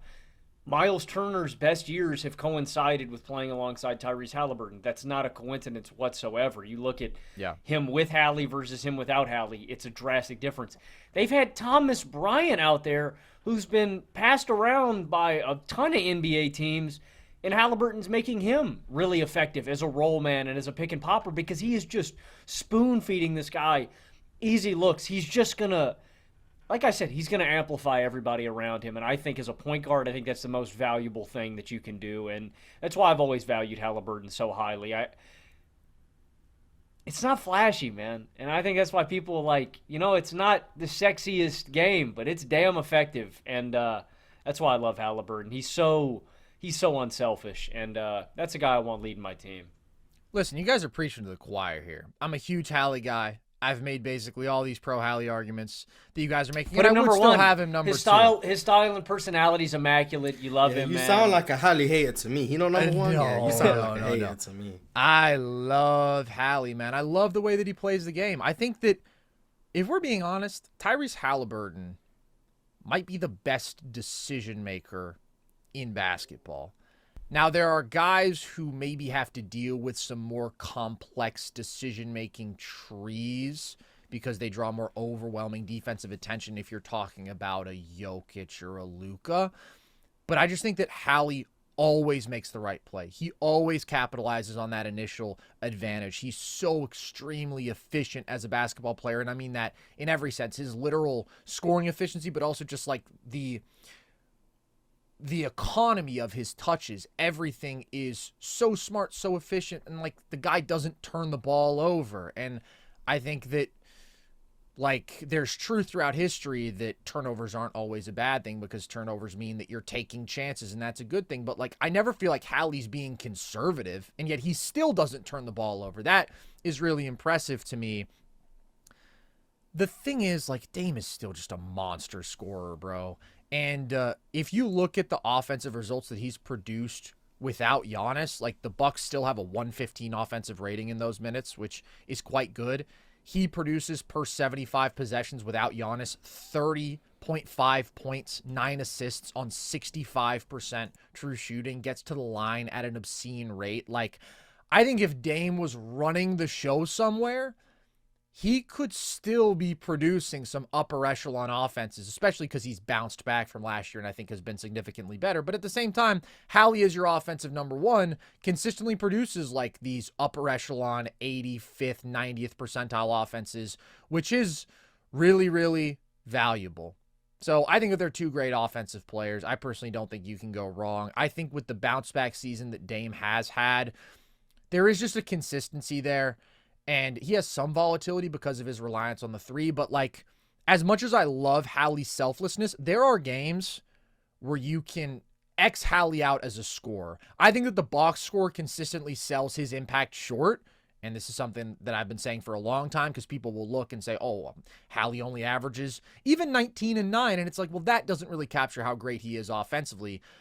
But, like, I just think about the Portland game like a month ago, when he literally had 0 points because Toumani Camara is hounding him the entire game. And like an athlete like that can overwhelm Hallie and kind of eliminate his scoring threat in a way that cannot happen to Damian Lillard.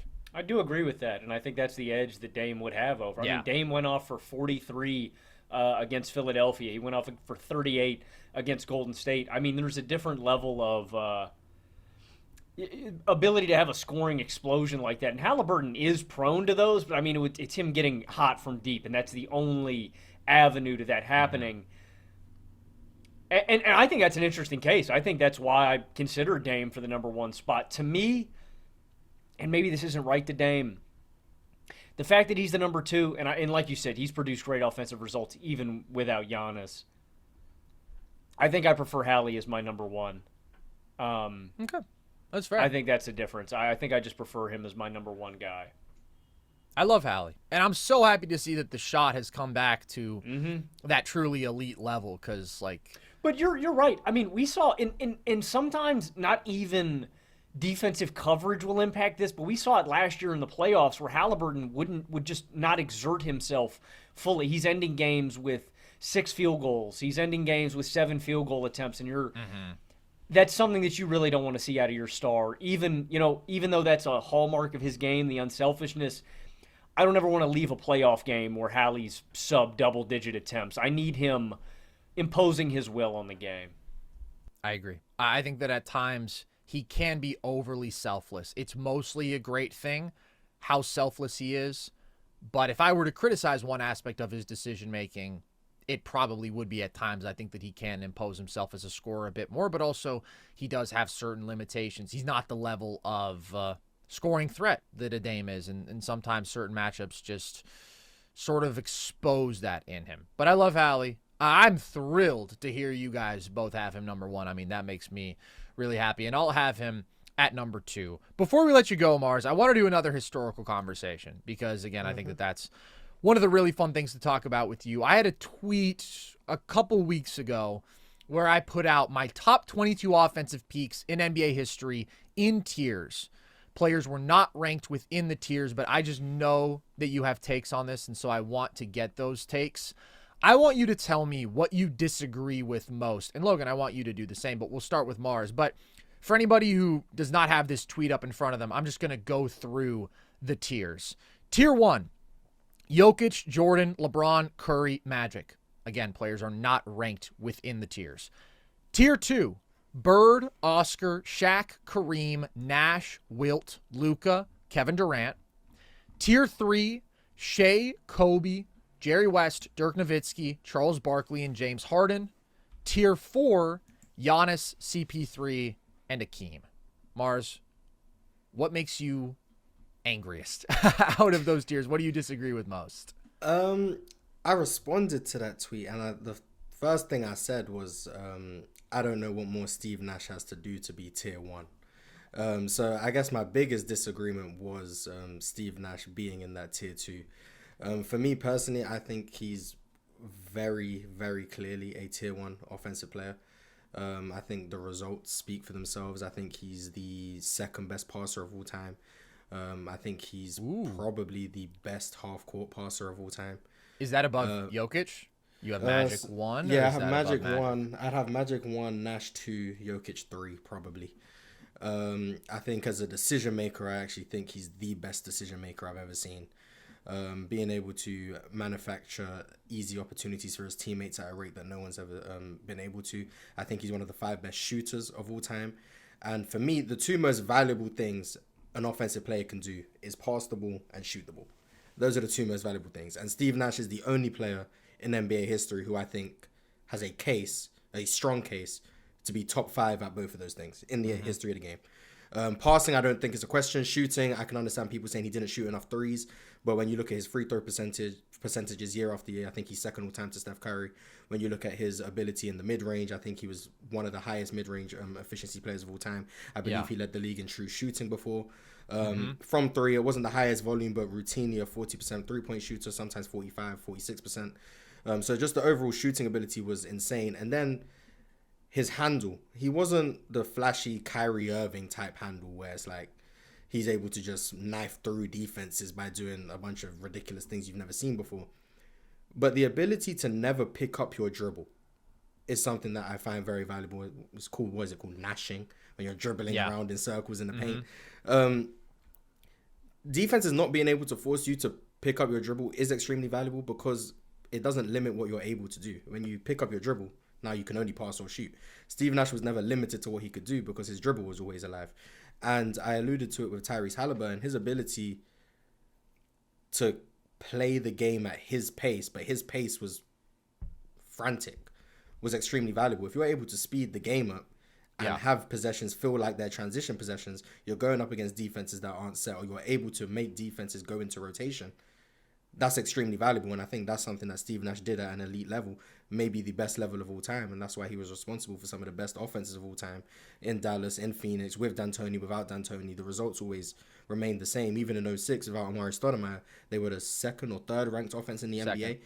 Second ranked offense behind only the Dallas Mavericks. Like, Steve Nash, I think the results speak for themselves, the skill set speaks for themselves. The playoff translation, he never won a championship, but his offense was never the problem. The Phoenix Suns have some of the best playoff offenses we've ever seen as well. And this is all because of Steve Nash and his playmaking. We spoke about Halliburton's basketball, doesn't do him justice. 17 and 10 or 15 and 11 does not do Steve Nash justice. No. He's one of the best offensive players I've ever seen, and I think he's very, very clearly a tier 1 offensive player. So that was my biggest grievance. Chad, clip that. That's a really good take, dude. And, like, Nash is maybe the dude who I considered putting in tier 1 the most. I would say that he and Larry Bird were the 2 dudes who were closest to being That's the in one that I tier disagree 1 for with me. most. I think Larry should be in tier 1. We'll get to that in a second. But basically the reason that I didn't include Nash in tier 1 is I viewed my tier 1 as being comprised of 5 different guys who made 5 distinct cases for being the offensive GOAT, where basically, depending on the criteria that you value, I can see the case. If you want the greatest scorer of all time and this tremendous off-ball value, Michael Jordan makes his case. If you want the greatest gravity, the greatest guy in terms of his off-ball value and his shooting ability to stress a defense, that's what Steph Curry is, the greatest offensive ceiling raiser ever. If you want sort of this combination of bully ball, top-tier scoring and passing, a lot of ball dominance, that's what you get from LeBron James at his absolute best offensively. If you want, in my opinion, the guy who just is the best offensive player ever, Nikola Jokic, with this crazy combination of overwhelming interior scoring and passing and doing all this while he can also space the floor at a high level, and he can impact the game off ball with his movement and with his screening, and he makes a ton of quick decisions, right? He's a totally one-of-one mold. And then it came down to, you have Magic Johnson and you have Steve Nash. And they're different offensive players, but to me, they sort of fit into a similar mold, even though obviously Magic is 6'9", and Nash is 6'3", and Nash is an all-time great shooter, and Magic was a good jump shooter inside the arc, but didn't take threes at all. They're different in that sense. The way that they're similar is that you have these all-time guys leading up-tempo offenses, playing a ton in transition, relatively low volume scores, but super high efficiency scores, god-tier playmakers, both top 3 passers of all time, who could scale up their scoring when they needed to in the playoffs and are very ball dominant. To me, they were just in that sense pretty similar. And then I was like, I'm going to pick one of these two guys and I'm going to go with Magic Johnson. But the resume that Nash makes is unbelievable. And I think that he's one of the most divisive players in NBA history. And I do think that there is a right side, even though I don't have Nash in that tier 1. I have him knocking on the door. And I think there are a lot of people who look at his box score and just completely miss out on the historic impact that he did have. I think that he is the purest pick and roll talent that we've ever seen. Like you said, Marz, I mean, I might go as far as to say that he is a top 3 passer and shooter of all time simultaneously. The 3-point volume, like, it's just a product of era. By the way, the Suns were taking more threes than anybody else at the time, but from 2005 to 2010, Steve Nash shot 49% from mid-range in 44.5% from 3. That's what I would consider his offensive peak, his best years in Phoenix. Like, that's unfathomable, and that's on high volume. That's a big sample size. I looked every single one of those years. He was at least 96th percentile efficiency in terms of jump shooting off the dribble. In most of those years, he's 98th or 99th percentile efficiency. And then his ability to manufacture assists at the rim out of pick and roll, his mid-range ability, his floater ability.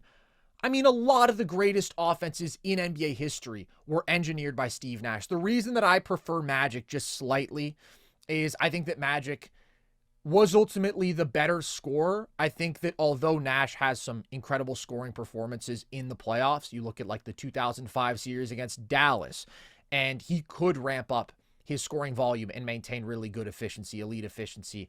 I think Magic showed even more of an ability to do so, could get up into the 20s in terms of his scoring volume more consistently, just had more physical advantages at his size, could manufacture a little bit more of the easy stuff. And then I do think that he's an even greater passer than Nash. I think that all of the passing angles that were available to him at his size, I think he's clearly the greatest transition passer ever. I do think, although Nash pushed pace at a comparable level to Magic, Magic's scoring threat downhill at 6'9" puts him a tier above Nash as an overall transition player to me. I think it's only him and LeBron in that top 2 all-time in transition. And I think Nash was audacious as a passer, but Magic even more so. I mean, the windows that he would try and consistently connect on to feed teammates, just unbelievable. And both these guys led, like, realistically, the 2 greatest runs of team offense in NBA history. Shout out to what Oscar did with the Royals in the 60s, where they were like an automatic number 1 offense. That's the other example that you could mention up against these two. But, I mean, just fewer teams in the league. It's not as crazy to be the number 1 offense. The 80s Lakers were almost an automatic number 1 offense. And the 2000s Steve Nash-led teams, if it's in Dallas or if it's in Phoenix, where I think he deserves even more of the credit because I think he went up a level, and obviously he didn't also have Dirk, who was capable of leading elite offenses in his own right. Like, he led 9 straight top 2 offenses and 6 number 1 offenses in that time. I think that Magic led 5 number 1 offenses, maybe even more than that, in the 80s. So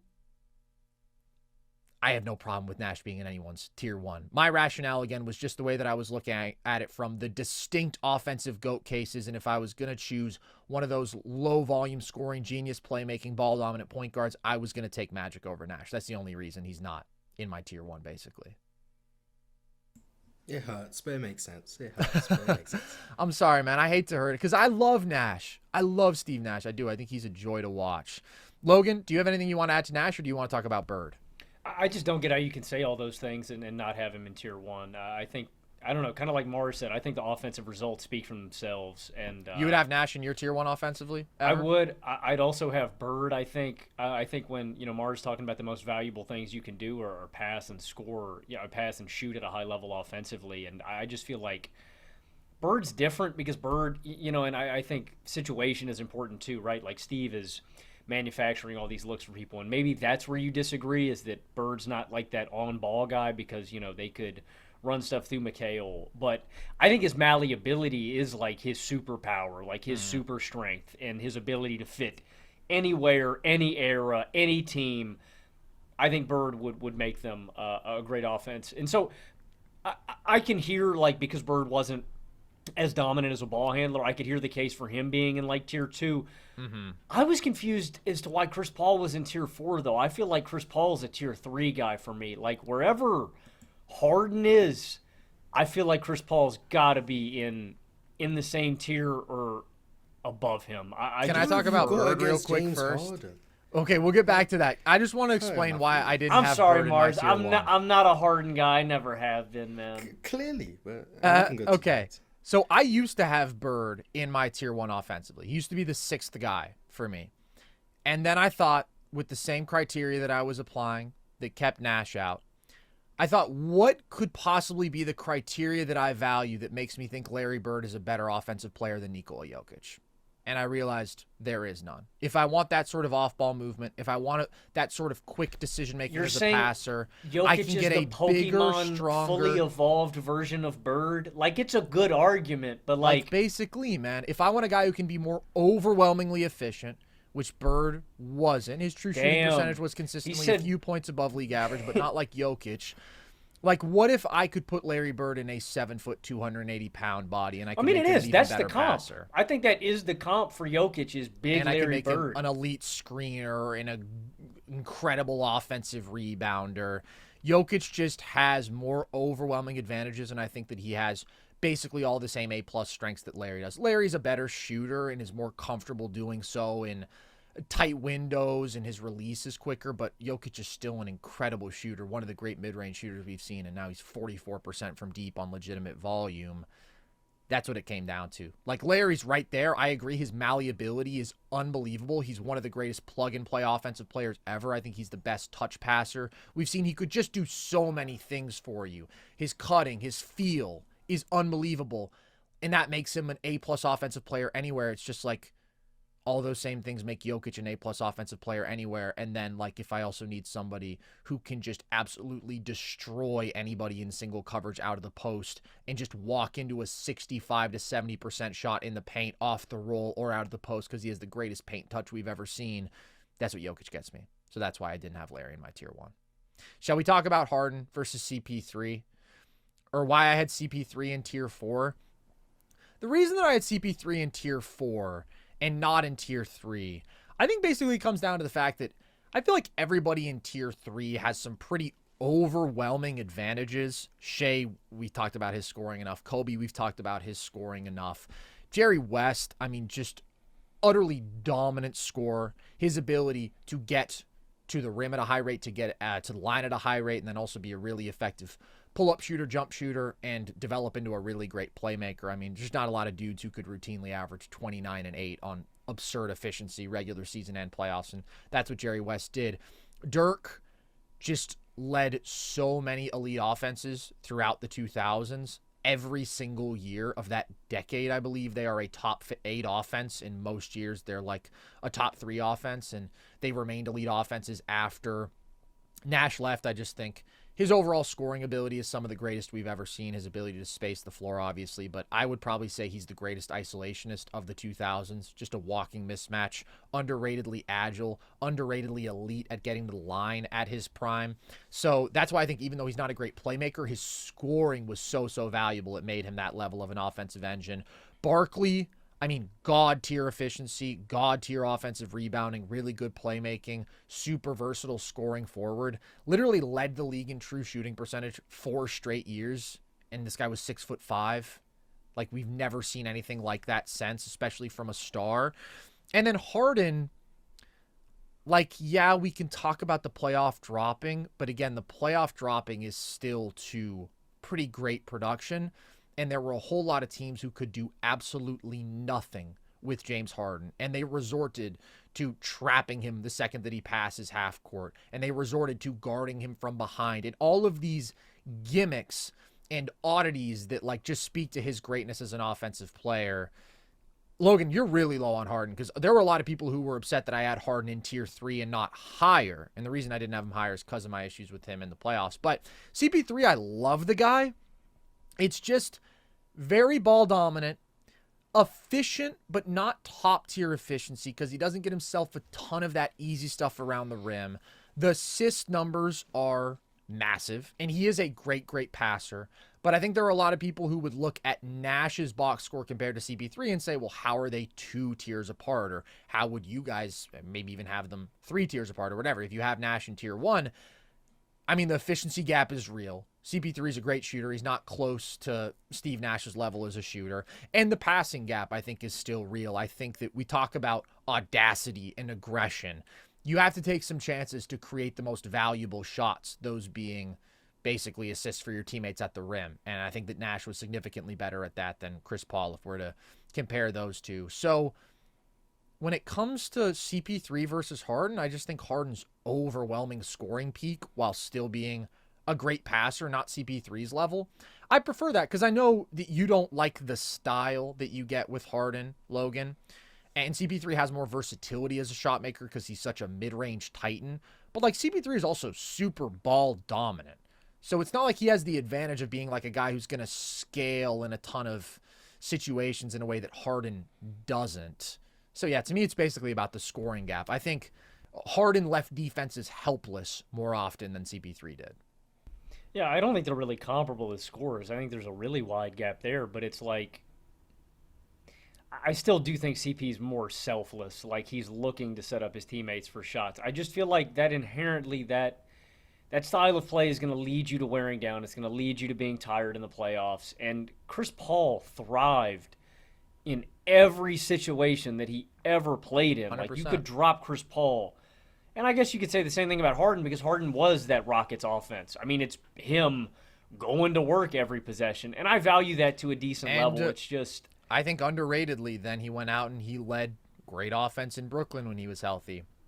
And he, even way past his prime, was still able to produce really good offensive results in Philly and the Clippers. And obviously now he can't finish at the rim at all, so he's not remotely the same player. Like, CP3 kind of has this unique historical opportunity of like being transported from situation to situation and killing it in every one, no doubt. But like, if you put CP3 with prime LeBron, is he at his most effective? Like, obviously, he worked alongside Harden, but that was a very different version of CP3, where it was a lot more about his isolation scoring. It wasn't these insane assist numbers. Marz, like, as a Harden enthusiast, do you think he should be in tier 3, or are you closer to him being in tier 2? He should be, or are we still too low on him? Where do you come down on this? I mean, personally, I would probably have Kobe a tier higher and probably have Harden a tier higher as well. I'm not as high on Charles Barkley, but I think Harden in tier 3 makes sense when you factor in the playoff dropping is important insofar as, like, if we're a team that is reliant on what you're producing for us in the regular season to have a chance, and then you fall off, we have a lesser chance because you're not performing at the level we needed you to perform at. So I think that's relevant. I also think Harden is being generally underrated by the fact that his team got hurt in 2018, so they didn't win a championship. But I think I would probably have him tier 2, but I see the case for tier 3. Kobe, I would also have tier 2. But yeah, for me, Harden and Chris Paul, with all due respect to Chris Paul, I'm not really thinking twice about that. I do think the scoring is a huge advantage. The attention that James Harden draws while being an elite playmaker, being blitzed at half court, you're creating 4-on-3s with the whole court available to you. Yeah. And then being the best isolation scorer I think the game has ever seen, while being one of the best 3-point shooters. He was shooting 10 pull-up threes a game. Like, it's ridiculous. He shot 540 step backs in 2019. It's 7 a game. unfathomable volume. And pull-up threes is something a defense can't take away, especially step-backs. You can't take away step-back threes unless you guard him from behind, which the team tried. So, like, being able to generate that many threes off the bounce for yourself, at the clip he was doing it in 2018, 37% on 13 threes a game, is ridiculous. Then being able to get to the free throw line, we may not like it. It may not be aesthetically pleasing. But when you're shooting 14 threes a game and still shooting 12 free throws, that's ridiculous. Like, these are we're talking about the most efficient shots on the court, and you're able to generate them on demand in a way that Chris Paul really just didn't. He was hovering around the elbows, he was probing, he was just putting guys in jail. Like, these are all very valuable traits, but James Harden was just terrorizing defenses with the pressure he was putting on them from the most dangerous areas of the floor. So that's why I would have James Harden in tier 2, but definitely above Chris Paul. So no disrespect to Chris Paul though. I'd be much more inclined to move CP3 up, certainly, than I would be to move Harden down. I mean, I think this is as low as you can have Harden. CP3 really was a great offensive floor raiser, and the offensive on-off numbers for him a lot of these years are pretty ridiculous. And, I mean, the Lob City offenses were historic, like underratedly so. Back-to-back number 1 offenses. He made DeAndre Jordan an all-NBA first-team center, I mean, you give him a lob threat, bro, and they're going to feast. There's no question about that. CP3 is amazing. I do think that Harden, more of an overwhelming advantage creator, certainly in a different stratosphere as a scorer. But you are making me consider if CP3 should be in tier 3. This was hard about doing things in tiers. Because, like, I think that Harden is clearly better than CP3. But could they be in the same tier? I don't know, because I think that CP3 is a better offensive player than Giannis and Hakeem, who I have him in the same tier with. Maybe I should have just done my top 20 offensive peaks and had CP3 alone in tier 4. But also I was like, Hakeem, his scoring peak is absolutely nuts. Giannis, the level he's at right now, the playmaking that you get with his just overwhelming physicality and athleticism, pretty insane. I wouldn't have had players. Hakeem personally. I wouldn't have had Hakeem. You wouldn't have? Nah. He was the guy who I was probably lowest on out of these 22. Like, I would say it's him and Giannis, but Giannis has gotten to that level as a passer. The thing is just, like, 94, 95 Hakeem, man. And especially how it's scaled to the playoffs. That scoring peak is absurd. And no, he's not the most efficient, but he's giving you a 95-33 a game. Across those 2 runs, I think it's over 31 a game. Still on, like, slightly plus relative true shooting. And he was a solid, I would say, above average passing big at that time. So he doesn't have that ability to manufacture the super easy stuff for himself or to reach that super high efficiency ceiling that he would have to be in tier 1, tier 2, or even tier 3. But I see it in tier 4. Yeah, I probably would have just had Chris Paul by himself. And just that's fair. No, that's totally fair. That's probably fair. what I would have done. Because I think he's clearly above Giannis and Hakeem. Yeah, I think that's fair. I think that's fair. But I felt really weird about having a tier of one guy. Because I actually did consider that. And then I was like, is that a tier or this is just Chris Paul? I guess I could put Cliff Paul in there with him, but that didn't come to me at the time.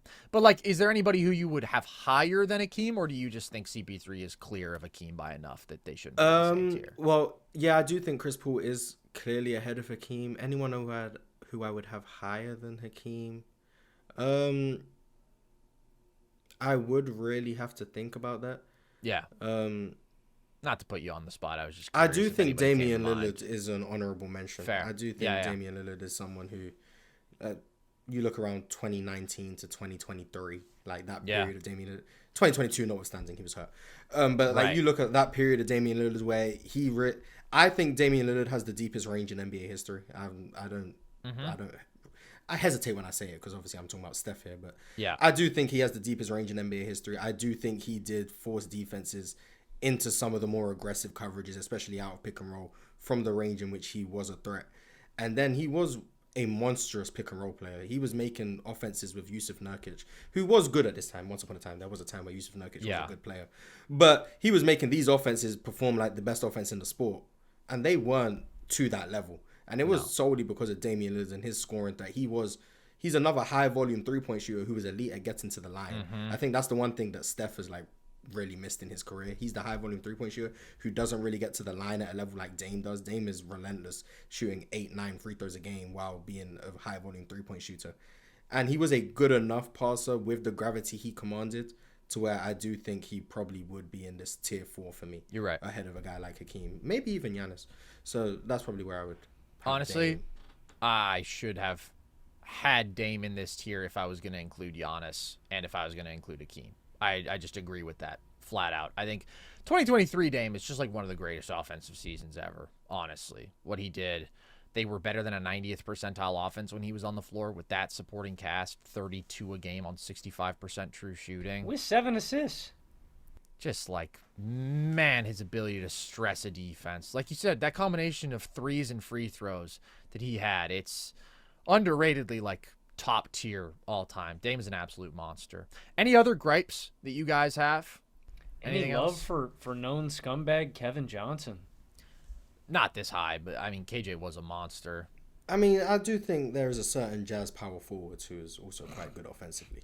Yeah, yeah, cool. We got to the I'm scumbag section. If we're bringing up bad people, I do like he was solid, but I'll never rank him. So if you didn't put him on the list, I'm perfectly fine with that. You could make a tier 4 case for him, but he would not be in my top 3. He would be in playoff a tier, dropper. he'd Playoff dropper alert. He'd be in a tier by himself. I mean, KJ's a cheeky little shout, though, Logan. I mean, I'd was have Mark Price churning out before top I'd have 5 Kevin offenses. Johnson. I'd What? have Mark Price. Mark I'd have Mark Price. Price before That's I'd not a have bad Kevin take. Johnson. I mean, but listen, neither of those guys are tier 4. Yeah, they're tier 5 or 6 I do hesitate with Kobe a tier below Kevin Durant, but like, yeah, I would have Kobe and Harden tier 2. Those are like my bigger gripes, and I'm just overwhelmingly quite low on Charles Barkley compared to Really. Yeah, I understand the efficiency. It's just for me, it's a heavy dose of ball dominance to generate that efficiency, and the way. I'm not gonna call it unethical. Like he played to the advantage he had, which was he was able to back down people for 6 years and generate good offense. Mm-hmm. But for me, I think he was a very aggressive passer, but he did struggle with scoring blindness at times, and he wouldn't make some of the elite reads that I think the tier 1 or tier 2, tier 3 offensive players would. Dirk notwithstanding, but Dirk is a different case. Mm-hmm. Yeah. And I think the offensive rebounding definitely does provide very strong value in terms of scalability, but the ball dominance, the dwindling of possessions, if his offensive attack does fizzle out and he doesn't have anything, you kind of are playing against the clock. It's a similar problem that James Harden might have had, where you don't have the opportunity to have multiple attacks within a possession with guys like Charles Barkley. I think that limits him. And I think he was a monster in transition, but in the half court, I think it's crazy because he led the league in efficiency, and I'm about to say his shot selection was bad. Like, it's fair. The amount of jump shots he took, like he shouldn't have been taking some of the shots he was taking, but he just took them anyway. And it's like you're wasting possessions doing those type of things. So that's why I'm overall I'm lower on Charles Barkley. I probably would have him tier 4, not tier 3. But he'd still be on my list just because of how overall efficient he was and unique. How unique is a good word. It's super unique. I mean, that's part of what I just love. You know, I'm actually working on a YouTube video right now that I've referenced a couple times over the last couple weeks, and I promise it is going to eventually come out. It's just the longest fucking video of all time, and it's an insane amount of work. But I watched an NBA game from every decade, and one of the things that I was talking about that I really love about the 80s and 90s is you have these super unique superstars like Chuck, like Clyde, who's this 6'7" shooting guard who jumps out the gym and is great in transition and can play, make, and cut, and great offensive rebounder, but like doesn't handle or shoot particularly well.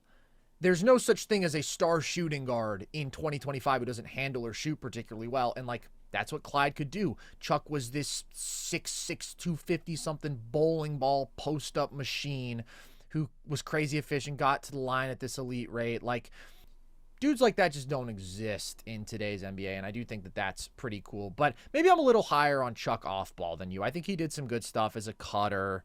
He was an okay spot-up shooter. I would agree that he took too many jumpers. But, like, also, man, you look at a couple of the offenses, especially in the tail end of his Philly tenure, like 89 and 90. He's leading out top 3 I think offenses. that's peak Chuck. I think that's I peak agree. Chuck. A lot of people say Phoenix Chuck is the best because obviously the finals. Yeah. But I think he was better in Philly, for sure. I mean, the team that he had in 93 is just so much better. Like, they were an elite offense before he got there, and then he took them up a level. But I would agree. I would say 89, 90 is probably when you get peak Chuck. But, I mean, he was also incredible in the playoffs in 93 and 94. He's a great playoff guy as well, which is another reason I think he's clearly above, say, Karl Malone, who was, again, a playoff dropper.